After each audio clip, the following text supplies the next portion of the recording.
ভারতের জম্মু কাশ্মীরে পেহেলগাম আক্রমণের পরই ভারত এবং ফ্রান্সের মধ্যে একটা বড় চুক্তি হয়, যে চুক্তিটা হলো রাফাল ডিল। ভারত ফ্রান্সের কাছ থেকে 26টি উন্নত রাফেল মেরিন যুদ্ধবিমান 63,000 কোটি টাকায় চুক্তিটি স্বাক্ষর করেন, যা ফ্রান্স 63,000 কোটি টাকা নিয়ে 26টি রাফাল মেরিন যুদ্ধবিমান ভারতকে দেবে। এই চুক্তিটি স্বাক্ষরিত হয় 28শে এপ্রিল 2025 সালে, অর্থাৎ সোমবার।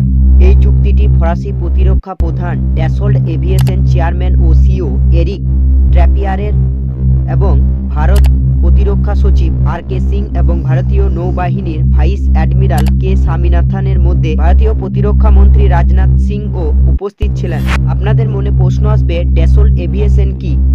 এটি ফরাসি বিমান প্রস্তুতকারক সংস্থা। এই সংস্থা সামরিক বিমান এবং ব্যবসার বিমান তারা উভয়ই তৈরি করে। মার্শাল ড্যাসল্ট 1929 সালে প্রতিষ্ঠা করেন। এই নিয়ে ভারতের রাফালের সংখ্যা হবে, আগে ছিল 36টা এবং এখন 26টা হচ্ছে 62টি। আইএনএস বিক্রান্ত ভারতীয় নৌবাহিনীর একটা বিমানবাহী জাহাজ, সে জাহাজের ওপর রাখা হবে। এই যে রাফালগুলি কেনা হবে তার কিছু বর্ণনা দিয়ে দিচ্ছি।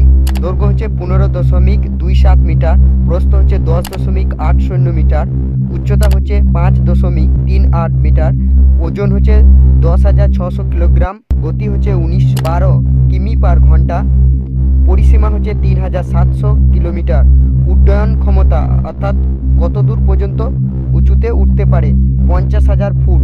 আইএনএস বিক্রান্ত থেকে স্কাই জাম্প টেক অফ করতে সক্ষম, স্বল্প দূরত্ব অবতরণ এবং উড্ডয়ন করতে সক্ষম, অর্থাৎ স্বল্প দূরত্ব থেকেই উড়তে পারবে। পারমাণবিক হামলা চালাতে সক্ষম, আজ আকাশে জ্বালানি ভরার সক্ষমতা রয়েছে এই রাফালের।